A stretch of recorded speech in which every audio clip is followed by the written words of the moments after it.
바로 다음 같은 형태인데요. 이 팁 부분이에요. 좀 까다로운 부분이긴 한데요. 그래도 잘 알아둘 필요가 있어요. 자, 함수가 아주 복잡한 경우를 좀 생각해 보려고 합니다. 함수가 아주 복잡해요. 이때는 어떻게 계산하는 게 좋을까요? 라는 얘기예요. 이거는 함수가 복잡하면 어떤 문제가 생기냐면 얘를 아무리 풀어도 얘가 바로 나오지 않을 때가 있어요. 그러니까 얘를 풀었는데 얘가 바로 나오면 상관이 없이 그냥 끝이에요. 그러니까 델타를 오른쪽에 있는 이거랑 관련지어서 놓기만 하면 끝인데요. 얘를 잘 정리했음에도 불구하고 얘가 나오지 않을 때가 있습니다. 그럴 때는 비교를 합니다. 비교를 해야 돼요. 그래서 비교를 하기 위해서는 어떻게 할 것이냐면 우리는 델타는 어차피 우리가 아무거나 하나 선택하면 된다라고 얘기를 했었잖아요. 그래서 우리는 계산의 편리성을 고려해서 뭐 1억분의 1, 1천억분의 1 이렇게 잡으면 더 엄밀하고 더 정밀도가 높겠죠. 왜냐하면 아주 여기 A를 기준으로 한다면 A에 아주 가까이 있는 점들은 대부분 입시론관 안에 속 들어갈 가능성이 높잖아요. 그래서 이 델타를 아주 작게 잡으면 돼요. 뭐 1억분의 1, 1천억분의 1 이렇게 잡으면 되는데 계산하기가 어렵잖아요. 그렇게 되면. 그래서 어떻게 한 것이냐면은 그러면 어차피 델타를 하나를 선택할 수가 있다라고 가정한다면 뭐 1억분의 1, 1천억분의 1 이렇게 너무 복잡한 수를 다루지 말고 환산을 하겠습니다. 그냥 1이라고 보겠습니다. 숫자 1은 굉장히 큰 값일 수도 있지만 그런 의미라기보다는 그냥 하나가 정해진 값이라는 의미로 그냥 계산하기 좋게 1로 단위 길이 1로 보겠습니다. 편의상. 자, 그럼 델타를 1로 놓고 쭉 풀어요. 쭉 풀었을 때 우리는 델타를 1이라 놓고 얘를 쭉 푸는 과정에서 뭐가 여기서 또 하나 나와요. 그럴 때 서로를 비교해야겠다는 얘기인데요. 이 팁 부분을 잠시 한번 읽어보면서 어떤 아이디어를 얻어볼까요? 지금 선생님이 설명했던 거와 똑같은 내용인데요. 한번 보세요. 자, 여기에서 보면 적당한 상수 시 우리는 보통 계산의 편리성을 고려해서 1로 넣을 겁니다. 여기는 좀 더 일반화시키기 위해서 얘기하기 위해서 적당한 상수가 뭐 100억분의 1, 1000억분의 1 이렇게 작은 값일 수도 있다는 것을 말하려고 했던 건데요. 그러나 셈을 하다 보면 되게 불편하기 때문에 그냥 보통 C를 1이라고 생각하면 됩니다. 자, 이제 이렇게 해놓고서 쭉 계산을 해요. 이렇게 1이라 가정하고서 계산하다 보면 얘를 풀다 보면 요런 항이 어떻게든 간에 나오게끔 만들어요. 그러면은 요 식에서 이건 나눠요. 그러면 n분의 입실이 되고, 그럼 우리 앞에서 많이 해왔던 테크닉으로서 요게 델타니까 그럼 요걸 델타로 보면 되겠군요. 그런데 요 부분이 나오는 순간에 요 1로 놨다면 델타가 1이었다는 얘기거든요. 그 얘도 델타가 되어버릴 테니까 델타가 두 종류가 있다는 것을 알 수 있습니다. 여기서 말하는 1과 여기서 말하는 n분의 입실은 두 개 중에 당연히 더 작은 걸 선택해야 돼요. 왜냐하면 델타원이 넓으면 구간이 이 입실론 구간 바깥으로 벗어날 수가 있잖아요. 자, 이렇게 했을 때 여기가 입실론 구간이에요. 입실론 구간이 이렇게 했을 때 델타 구간은 요 안에 쏙 들어와야 되거든요. 너무 넓게 잡아버리면, 델타를 너무 넓게 잡아버리면 보다시피 벗어나는 점들이 있잖아요. 그러면 안 되거든요. 그래서 델타가 만약에 여러 개가 생기게 되면 당연히 그 중에서 작은 쪽을 선택해야 됩니다. 둘 중에 작은 쪽을 선택하는 기호로서 이런 기호를 쓸 생각이에요. 델타를 선택할 때 만약에 델타가 두 종류가 있다고 볼게요. 하나는 델타 1이고 하나가 델타 2라 한다면은 델타 1과 델타 2 두 개 중에 MIN은 미니멈을 선택한다는 얘기예요. 둘 중에 작거나 같은 걸 선택하세요 라는 얘기예요. 미는 여기다 맥스를 써놓으면은 맥스를 쓰면 둘 중에 큰 걸 선택한다는 뜻이에요. 아시겠죠? 근데 우리는 델타는 맥스멈을 선택하면 안 돼요. 구간을 벗어나 버리거든요. 구간을 벗어날 수 있으니까 그럼 안 되죠? 미니멈 더 작은 쪽을 선택을 해야 됩니다. 아시겠죠? 맥스는 맥시멈의 약자를 쓴 거고 미는 미니멈의 약자를 쓴 거예요. 자, 그래서 지금까지 설명했던 내용을 토대로 해서 이렇게 두 종류가 나오면 둘 중에 작은 쪽을 선택해서 문제를 풀어야 됩니다 라는 뜻이에요. 자, 이제 선택을 해야 되는 문제가 상대적으로 난이도가 높은 편에 속합니다. 그래서 일단 간단한 예문을 처음에 공부할 때요, 이 선택하는 파트가 좀 어렵다 싶으면은 지금 이제 가볍게 듣고요, 나중에 한참 다른 거 다 공부한 다음에 편안한 상태로 다시 되돌아서 보세요. 그러면 훨씬 더 쉽게 이해할 수 있을 겁니다. 일단은 쉬운 거는 우리가 학습을 했었으니까 상대적으로 좀 복잡한 걸 먼저 공부를 해보도록 할게요. 그리고 나서 우리가 기출문제 두 개의 대학, 즉 서강대학교 시험 문제와 그리고 인하대학교 시험 문제를 가지고 설명하도록 하겠습니다. 그리고 나중에 연대반 같은 경우는 연세대학교 시험에 출제했던 문제들은 그때 문제풀이에서 따로 설명하도록 하겠습니다. 자, 우선 입신원 델타는 법으로 다음이 성립하면 보이시오라는 얘기인데요. 1번 문제부터 풀어보도록 하겠습니다. 자, 우리는 앞서 했던 것처럼 1번 문제 임의의 양수 입신원에 대하여 우리는 앞서 얘기한 것처럼 P면 Q이다. 즉 X-2의 크기가 0보다 크고 델타보다 작으면은 fx, x의 제곱 마이너스 4의 크기가 이 실험보다 작게 되는 이거인 또는 이걸 만족하는 이렇게 써도 돼요. 이것을 만족하는 양수 델타가 존재함을 보이면 됩니다.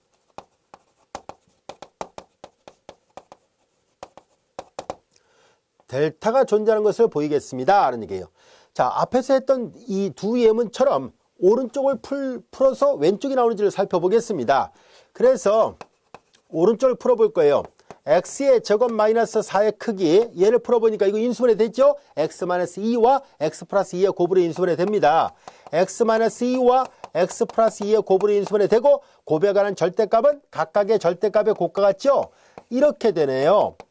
그런데 여기서 문제가 생겼습니다. 여기에서요, x-2의 크기는 델타보다 작은데 여기서 x 플러스 2의 크기가 있어요. 여기서 이렇게 계산하면 안 됩니다. 여기서 의외로 많은 학생들이 선생님 이렇게 계산하면 안 됩니까? 라고 질문하거든요. 어차피 얘가 입실론보다 작으니까 이거 나눠버려 가지고 x-2의 크기가 x 플러스 2의 크기분의 입실론 이렇게 놓고 나서 델타를 이거로 잡으면 안 됩니까? 라는 얘기인데 이렇게 계산하면 안 돼요. 여기서 임의의 입실론은요, 뭔지는 몰라도 이미 결정된 상수예요. 근데 이렇게 나오면 문자가 있으니까 결정이 안 됐다는 얘기잖아요. 물론 입실은 어차피 나중에 0으로 보낼 거 아닙니까? 입실은 자꾸 줄이면 델타도 줄어든다고 하지 않았습니까? 할지 몰라도요. 항상 입실론이라고 놓는 것, 그리고 델타라고 놓는 것은 이렇게 미지의 x, 변수 x를 포함해서는 안 됩니다. 예를 들어서 입실론의 5배, 입실론의 100분의 1배 이렇게 확정된 상수를 곱하는 것은 상관이 없지만 입실론에다가 x 더하기 2의 절대값의 역수를 곱했다? 이 x가 어떤 값을 취할지 알 수가 없어요. 그래서 이 x가 만약에 100억이면 또는 아니면 100억이 아니라 만약에 100만 분의 1이라면 그럼 역수를 취하면 오히려 더 커지잖아요. 그러니까 이 x가 지금 어디에 있는 값인지를 알 수가 없으니까 이렇게 결정되지 않은 문자를 포함하는 식으로 계산해서는 안 돼요. 아시겠죠? 절대 이렇게 쓰면 안 돼요. 의외로 많이 질문받는 것 중에 하나가 이거예요. 이렇게 놓고 델타를 표시하는데 그러면 채점할 때 다 여기 0점 처리합니다. 특히 연세대학교처럼 주관식 서술형일 때는 그 다음부터 이거 풀어놓은 거 아무 의미가 없게 돼요. 0점 처리가 되고요. 객관식일 때는 당연히 보기에 그거 없습니다. 그래서 이렇게 쓰는 문제가 아니에요.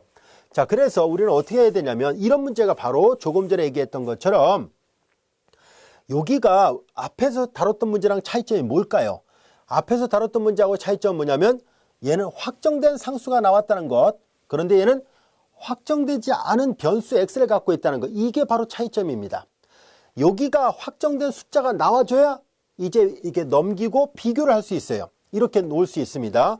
결국은 얘가 확정되지 않았다는 사실입니다. 그래서 이 문제를 처리하기 위해서는 그래서 앞서 설명한 것처럼 앞에 이 팁 부분 설명한 거 있었죠? 바로 이렇게 계산을 해야 돼요. 그래서 이 델타가 얼마인지 지금 전혀 모르는 값이니까 여기서 그냥 C라 놨습니다. 그런데 우리는 계산의 편리성을 고려해서 일반성을 잃지 않고 1이라 놓고 계산하도록 하죠. 이게 관습적으로 많이 쓰는 테크닉이에요. 꼭 1이 아니라도 됩니다. 100분의 1이라 놓자 1000분의 1이라도 그래도 상관없어요. 그런데 나중에 계산하다 보면 되게 소수점을 계산해야 되는 번거로움이 생기거든요. 그래서 많은 수학책에서 관습적으로 관용적으로 1에 놓고 풉니다. 여기서 C라 놓으면 또 이 C가 문자다 보니까 이 값이 얼마인지 몰라서 계산이 잘 안 돼요. 여기는 이제 일반화시키기 위해서 이렇게 C를 쓴 것 뿐이에요. 그래서 서로 셈을 비교하기 위해서는 구체적인 숫자를 집어넣는 게 좋습니다. 그래서 우리는 1로 놓고 계산하도록 하겠습니다. 자, 그래서 우리는 이제 여기에서 계산하기 편리하게 이제 델타를 처음에 1이라 놓아 보겠습니다. 놓은 거예요. 그냥 계산하기 좋게 1로 놓자는 얘기예요. 1이라 놓는다면은 여기가 1이 돼버렸죠. 그러면 x-2의 크기가 1이 됐고 얘를 풀어서 써보겠습니다. 얘를 풀어서 써보면은 x-2의 크기가 1이었었으니까 이거 지워도 되죠. 이것도 지워버리겠습니다. 얘를 쭉 풀어서 쓰면은 x 절대값이 1보다 작다는 얘기는 마이너스가 1 사이에 있다는 얘기고 양쪽에다 2를 더해봐요. 2를 더해버리면 x는 2에서 1을 빼니까 1, 2를 더하니까 3이잖아요. x가 1과 3 사이에 있게 된다는 것을 알 수 있어요. 근데 이렇게 1로 넣었으니까 그나마 이게 쉬운 거죠. 100만 분의 1을 접어버리면 이거 굉장히 계산하기 어려워져요. 아시겠죠? 그래서 선생님이 그냥 편하게 계산하려고 선생님만 1로 놓은 게 아니라 모든 수학자에서 관습적으로 다 1로 놓고 계산합니다. 이해됐나요? 1이라는 것이 절대적인 길이의 개념으로 생각하지 마시고요. 그냥 어떤 수가 하나 있었을 때 그냥 비교하기 좋은 어떤 상수. 그 1이 굉장히 다루기 쉽고 계산하기도 쉽잖아요. 그런 의미였다고 생각하시면 됩니다. 아시겠죠? 자, 이제 우리는 여기에서 이걸 계산하려고 해요. 양변에 2를 더해 볼 거예요. x 플러스 2. 여기서 2를 양변에 더하니까 여기다 1을 더하니까 여기 3이 되고 여기는 5가 되겠죠. 이해됐나요? 물론 여기에서 x는 2가 아닙니다. 이게 0보다 크니까요.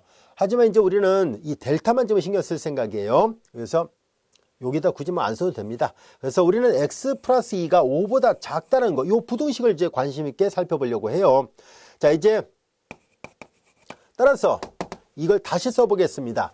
x의 제곱 마이너스 4의 크기는 x 마이너스 2의 크기와 x 플러스 2의 크기, 그리고 이 x 플러스 2의 크기가 비교를 해보니까 처음에 델타를 1로 잡았으면 5보다 작은 값이 나온다는 것을 알게 됐습니다. 여기까지 이해되셨습니까?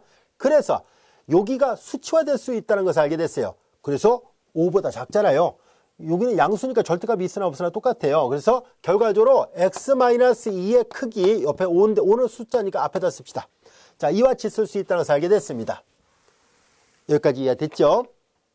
이렇게 수치화되어 있기 때문에 x-4의 크기가 이제 요 식에서 우리는 x-2의 크기가 양변을 5로 나누니까 5분의 2π이 된다는 것을 알게 됐습니다. 아까 선생님이 여기다 쓸 때 x 플러스 2의 절대값분의 2π를 쓰면 안 된다라고 얘기를 했었잖아요. 왜냐하면 이 x가 결정되지 않은 어떤 미지의 문자였기 때문에요. 뭐 진짜 100만 분의 1이 될지 100억이 될지는 알 수 없는 값이니까. 하지만 지금 뭐예요? 구체적인 수치화돼서 확정이 되어 있습니다. 이제는 이걸 사용할 수 있게 됐네요. 자, 그런데 잘 볼까요? 앞서는 이렇게 해서 델타가 구해지면 끝이었어요. 얘를 델타로 놓으면 되겠네 라고 생각하면 되는데, 하지만 우리는 델타를 처음에 비교하기 좋게 이 값을 계산하려고 비교하기 좋게 처음에 1로 놨었습니다. 그런데 다시 새로운 델타가 나타나 버렸습니다.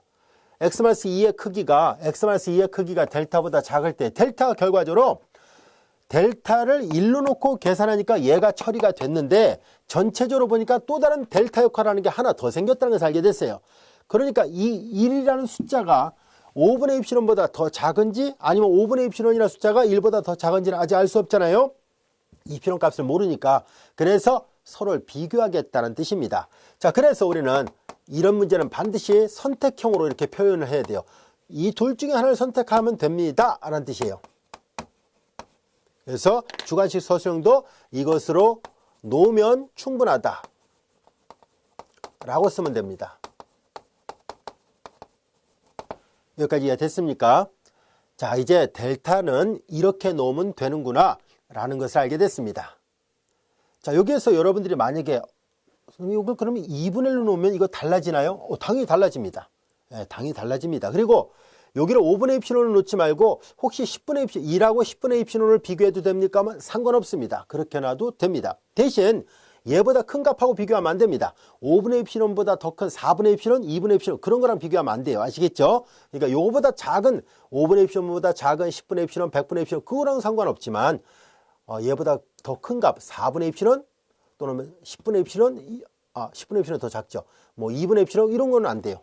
아시겠죠? 구별을 잘 하시기 바랍니다. 이게 달라지면 얘도 달라지고요. 그럼 당연히 선택하는 값도 당연히 달라집니다. 그런 예문이 서강대학교 시험 문제에서 출제됐으니까 잠시 후에 곧 살펴보도록 할게요. 문제를 하나 더 풀어보겠습니다. 2번 보기를 보겠습니다. 자, 2번 보기도 마찬가지인데요. 자, 이제 우리는 똑같은 방법으로 역시 임의의 양수 입실론에 대하여 똑같이 하겠습니다. 객관식을 할 때는 이걸 쓸 필요 없습니다. 바로 이걸 계산하면 되고, 주관식일 때는 연습을 하세요. 자꾸만 x-3의 크기 0보다 크다는 말 반드시 있어야 되고요.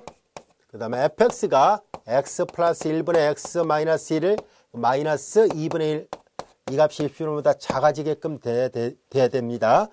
자, 이것을 만족하는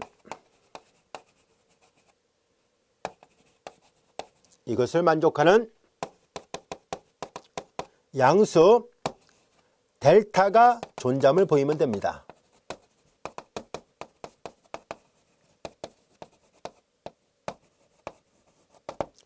여기까지 이해되셨죠? 자, 이제 그렇다면 앞서 했던 것처럼 얘를 풀어서 써볼 건데요. 근데 얘도 계산해보면 이게 안 나와요, 바로. 그래서 우리는 문장을 좀 매끄럽게 다듬기 위해서 아까는 얘를 풀어 써서 보니까 이게 안 나오는구나. 그래서 놓고 이렇게 풀었거든요. 당연히 처음에 하다 보면 이렇게 돼야 돼요. 그렇죠? 근데 우리는 이제 한 문제를 풀어봤으니까 약간의 요령도 생겼어요. 뭐냐면은 이거 어차피 이 모양을 정돈해도 이게 바로 안 나오는구나 라는 것을 알 수 있어요. 그래서 처음부터 이제 델타를 1이나 놓고 가보겠습니다. 앞서 했던 것처럼 x-3의 크기가 1보다 작으면 0보다 크다는 거는 따로 쓰지 않고 이것만 할게요. 그러면 x-3이 플러스 1과 마이너스 1 사이에 있습니다. x-3이 마이너스 1과 플러스 1 사이에 있으니까 이렇게 되고요. 양변에 3을 더합니다. 3을 더하니까 3에서 1 빼니까 2가 되고 3에서 1 더하니까 4 이와 같이 됐어요. 여기까지도 이해됐죠? x는 2하고 4 사이에 있다는 것을 알게 됐습니다. 따라서 이 식으로부터 우리는 여기서 사실 이걸 여러분들이 이해를 돕으려면 먼저 풀어볼 거 그랬군요. 왜냐하면 여기를 가지고서 얘를 변형하다 보면 뭐가 나오거든요. 그러면 여기서 잠시 후에 여기 뭐가 나오는지를 곧 설명하기로 하고요. 이제 여기에서 얘를 바로 풀어보면서 여기 빈칸을 맞춰 보겠습니다. 자, 만약에 이게 좀 익숙하지 않다면 이렇게 처음부터 이렇게 해보세요. 하다 보면 어떤 모양이 나온다는 것을 알 수 있고 그 모양을 찾기 위해서 놓고 다시 비교를 한다는 걸 이해하면 어렵지 않게 답안을 작성할 수 있습니다. 예, 선생님이 답안을 더 깔끔하게 작성하려다 보니까 이게 왜냐하면 이 부분하고 이 부분이 좀 중복됐잖아요. 그렇죠? 쓸 때 중복이 돼 보니까 그게 싫어서 이렇게 먼저 쓴 거거든요. 주관식 답안지일 때도 가급적이면 중복되지 않게 쓰는 것도 좋습니다. 근데 처음부터 배운 지 얼마 안 됐을 때 처음부터 이런 게 중복되는 것까지도 감안하면서 답안을 쓰기는 어려워요. 그러니까 일단 지금 이 첫 번째 풀이한 것처럼 연습을 하세요. 상관없습니다. 이게 중복된다고 해서 뭐 감점하거나 절대 그러지 않습니다. 자, 일단 요거 마저 해볼게요. 요 fx-l의 크기가 입시론보다 작다는 부분을 먼저 정돈하다 보면 이 부분이 나타난다고 얘기를 했었죠. 이 부분과 관련된 게 나타납니다. 자, 이제 얘를 통분해서 계산합니다. 얘를 통분하니까 2배 x 플러스 1 그리고 2x-2 그리고 마이너스가 있고요. 이렇게 하면 x 플러스 1인데 앞에 말했으니까 마이너스 1 이렇게 돼요. 정돈하면은 2x에서 x를 빼니까 x 마이너스 2 마이너스니까 마이너스 3 여기 2 그리고 x 플러스 1 이렇게 돼서 이게 나오잖아요. 여기까지 이해 됐나요? 그래서 여기 잘 들여다보면 여기는 이런 모양이 있지 않습니까? x-3이라는 항이 있어요.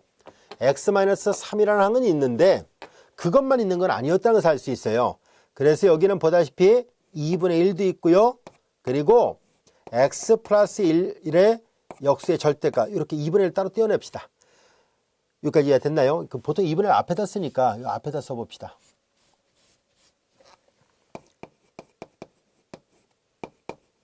자, 이렇게 되는 거 이해됐죠? 그래서 여기가 전부 다 수치화되어 있었다면 얘 빼놓고 나머지가 숫자로 되어 있다면 상관없이 그냥 바로 델타를 선택하면 되는데 여기가 지금 문자잖아요. 그러니까 이거 사용할 수 없습니다. 그래서 이걸 감안해서 이걸 여기다 계산하겠다는 뜻이에요.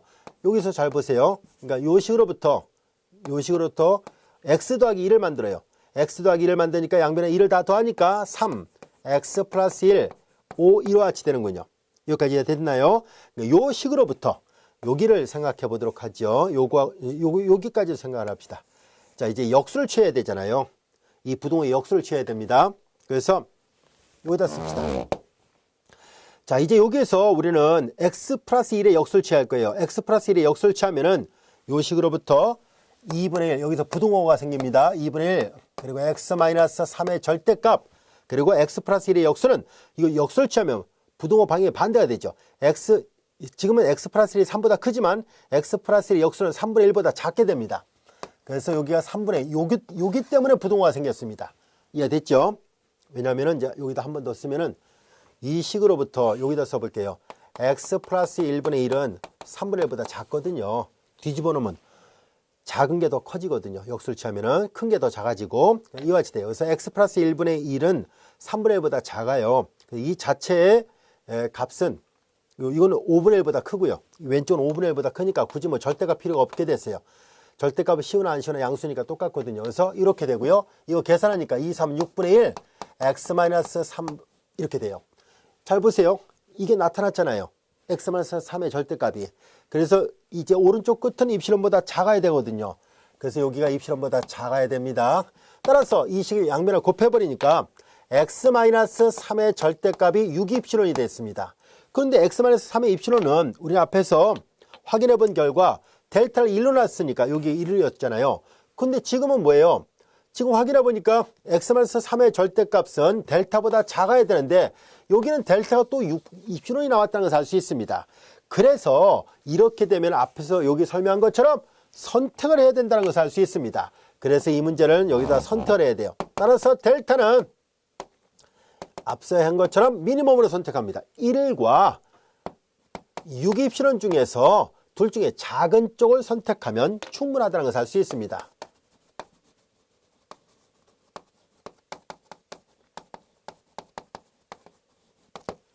여기까지가 됐습니까? 조금 어렵죠?